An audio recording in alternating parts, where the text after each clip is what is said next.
ప్రియులారా, ప్రార్థన చేసుకుందాం. పరిశుద్ధుడా, మీకే వందనాలు, స్తోత్రాలు. ఈ ప్రాతకాల ఆరాధనలో ప్రవేశించిన నాయన కుటుంబాలు, వారి బిడ్డలను నాయన మీరు ఆశీర్వదించండి.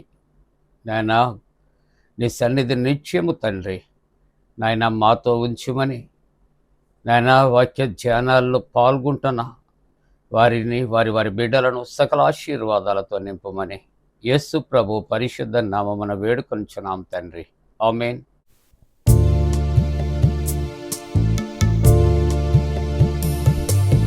నా చిన్ని హృదయముతో నా గొప్ప దేవునిని ఆరాధించెదన్. పగిలిన నా కుండను నా కుమ్మరి యొద్దకు తెచ్చి బాగు చేయమని కోరెదన్. నా చిన్ని హృదయముతో నా గొప్ప దేవునిని ఆరాధించెదన్. పగిలిన నా కుండను నా కుమ్మరి యొద్దకు తెచ్చి బాగు చేయమని కోరెదన్. హోసన్నా హోసన్నా యూదుల రాజుకే. హోసన్నా హోసన్నా రానున్న రాజుకే. నా చిన్ని హృదయముతో నా గొప్ప దేవునిని ఆరాధించెదన్. పగిలిన నా కుండను నా కుమ్మరి యొద్దకు తెచ్చి బాగు చేయమని కోరెదన్.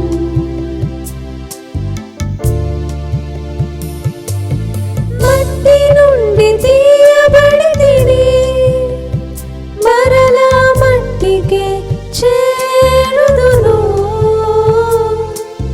మట్టి నుండి తీయబడితిని, మరలా మట్టికే చేరుదును.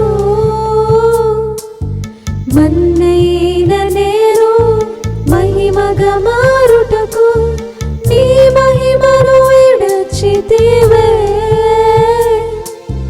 మన్నైన నేను మహిమగా మారుటకు నీ మహిమను విడచితివే. హోసన్నా హోసన్నా యూదుల రాజుకే. హోసన్నా హోసన్నా రానున్న రాజుకే.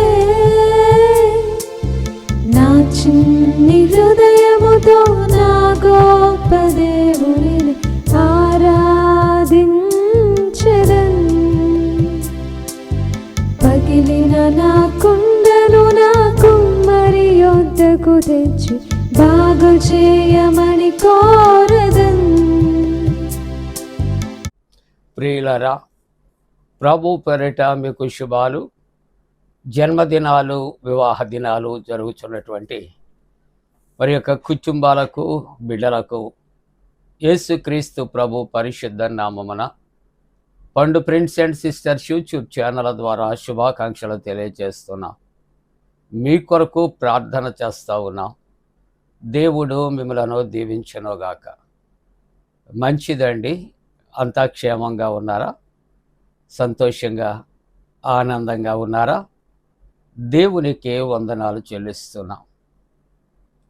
మరి యొక్క ప్రార్థన అవసరత ప్రతి ఒక్కరూ జ్ఞాపకం చేసుకొని ప్రతి దినం కూడా, ప్రతి క్షణం ప్రార్థన చేయాలని ఈ యొక్క ఛానల్ ద్వారా మిమ్మల్ని నేను కోరుతూ ఉన్నాను. మరలా మరి కోవిడ్ అనేది అనేక దేశాలలో, మన దేశంలో అనేక ప్రాంతాలలో మరి విస్తరిస్తూ ఉన్నది. కేసులు నమోదవుతున్నాయని మనం మరి యొక్క వార్తలలో వింటూ ఉన్నాం. అది ఆ ఉగ్రత నుండి దేవుడు తప్పించాలని అందరూ కూడా అనుక్షణం ప్రార్థన చేయాలని ప్రభు పేరిట నేను తెలియజేస్తూ ఉన్నాను. మంచిదండి.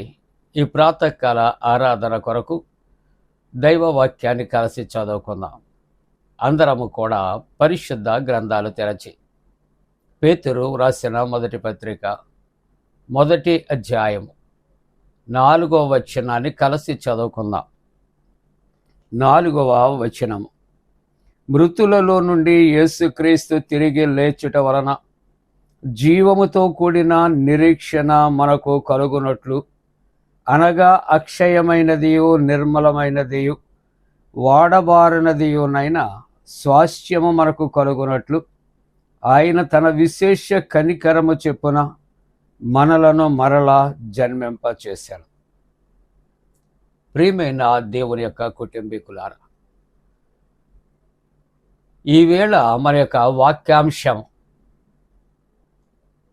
మనము జ్ఞాపకం చేసుకుంటున్నప్పుడు తిరిగి జన్మించుట. దేవుని యొక్క వాక్యములో 4వ వచనములో చివరి భాగములో మనం చూస్తూ ఉంటున్నప్పుడు మనలను ఆయన మరలా జన్మింపచేశాను. మరలా జన్మింపచేశాను అనగా మానవుని యొక్క జీవితంలో ఎన్ని పర్యాయాలు జన్మిస్తాడు? ఒక ప్రశ్న వేసుకుందాం. మానవుడు ఒకే ఒక పర్యాయము తల్లి గర్భములో అతడు ఉద్భవిస్తాడు, జన్మిస్తాడు. కానీ లోకములో లోకస్తులు అంటూ ఉన్నారు, పునర్జన్మ ఉంది, మంచి కార్యాలు చేస్తే మరలా ఈ పునర్జన్మలో మరలా మేము జీవిస్తాం అని ఒక నానుడు లోకములో ఉన్నది. క్రైస్తవ జీవితంలో ఆలోచన చేస్తే పునర్జన్మ అంటూ లేదు ప్రియులారా.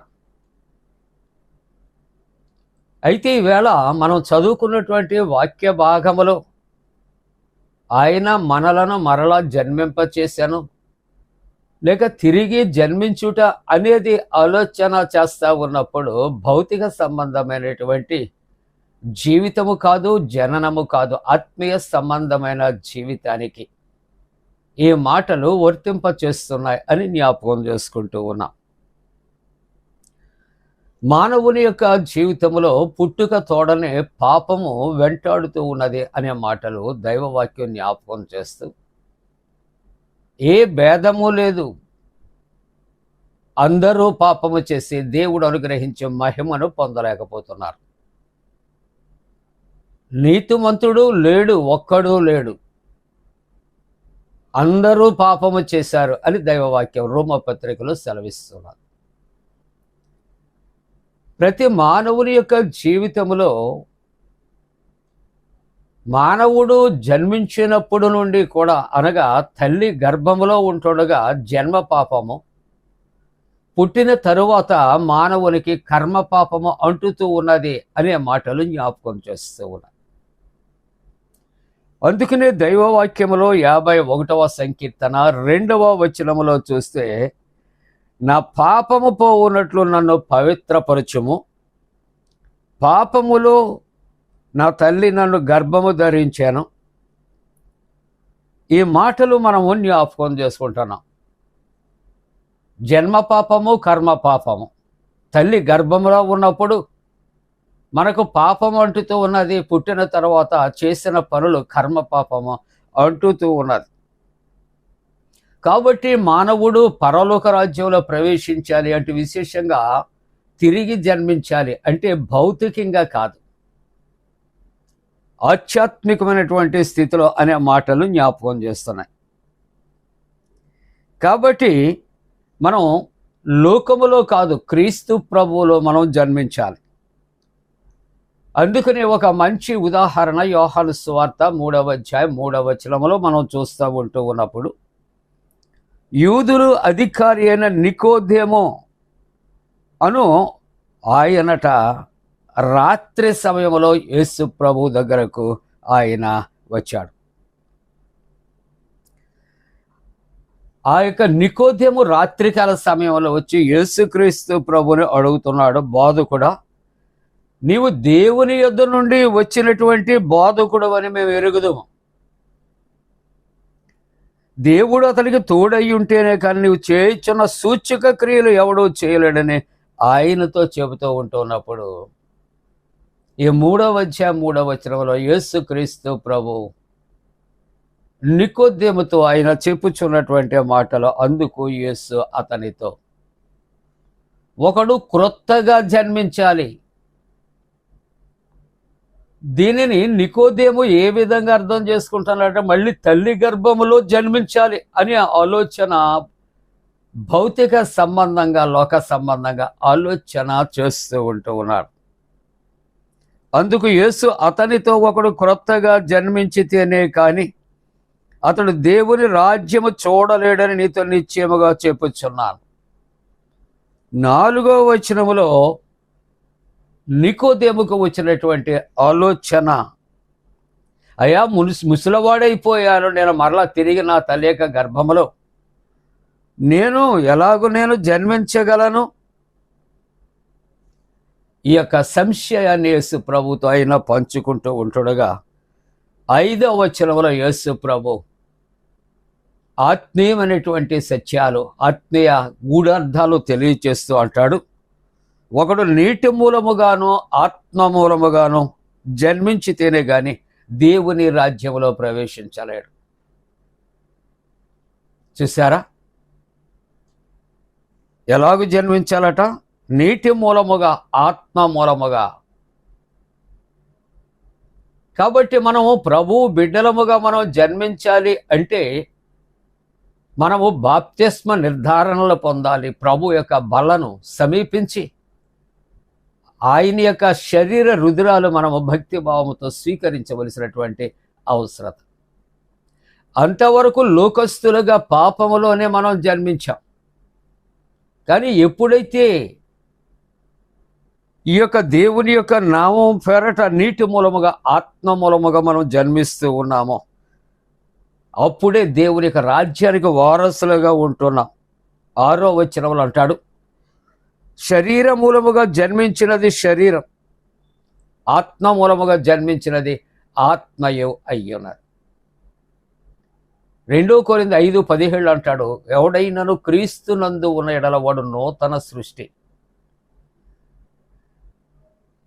ఈ బాప్తిస్మ నిర్ధారణలు నీటి మూలముగా, ఆత్మ మూలముగా జన్మించకపోతే వాడు అన్యుడిగా మిగిలిపోతాడు, దేవుని రాజ్యానికి వారసత్వం లేదు.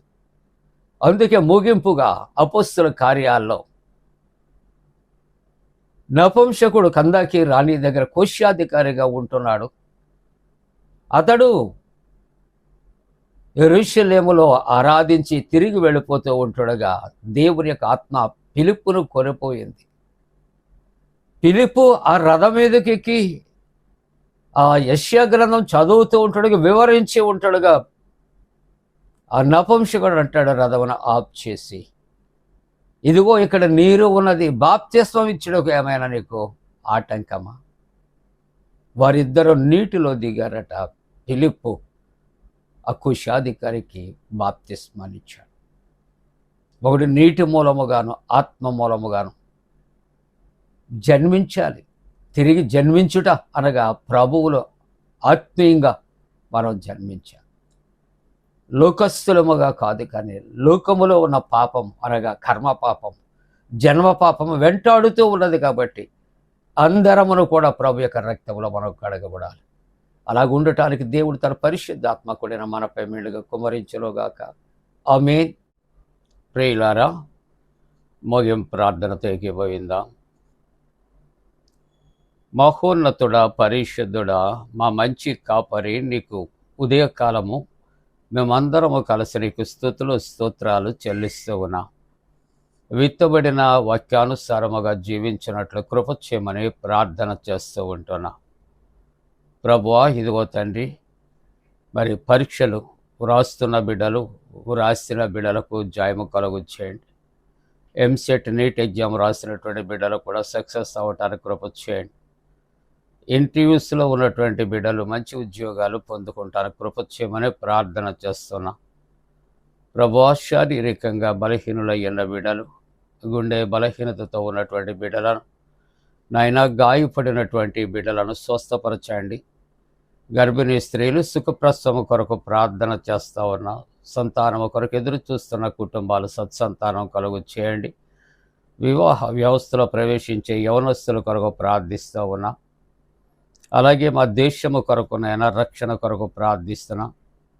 ఎటువంటి యుద్ధ వాతావరణము కానీ, యుద్ధ బీభత్సవాలు కానీ నైనా ఎటువంటి అశాంతి కలుగుకుండానట్లు దేవా, నీవు వాటన్నిటినీ కూడా తప్పించి నాయన దేశమంతటిని ప్రజలందరినీ కాచి కాపాడమని ప్రార్థన చేస్తా ఉన్నా.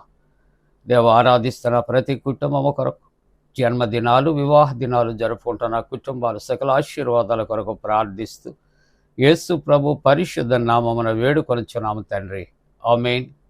పరలోకమందున మా తండ్రి, నీ నామం పరిశుద్ధపరచబడనుగాక, నీ రాజ్యం వచ్చునుగాక, నీ చిత్తం పరలోకమందున వేర్చినట్టు భూమి అందు నెరవేరునుగాక. మా ఇందిన ఆహారం నేడు మా దయచే, మా ఏడల అపరాధం చేసిన వారిని క్షమించిన ప్రకారముల అపరాధము క్షమించము, శోధనలోనే తెక కీడును తప్పించము. రాజ్యము, శక్తి, మహిమ నిరంతరము నీవే ఉన్నవి, ఆమేన్. మన పరమ తండ్రి అయిన దేవుని యొక్క ప్రేమయు, ప్రభువైన యేసుక్రీస్తు ప్రభు కృపయు, పరిశుద్ధాత్మ యొక్క అన్యోన్య సహవాసము ప్రాతకాల ఆరాధనలో ప్రభువుని ఆరాధిస్తున్న ప్రతి కుటుంబానికి తోడుగుండి సంరక్షించి కాపాడునుగాక, ఆమేన్.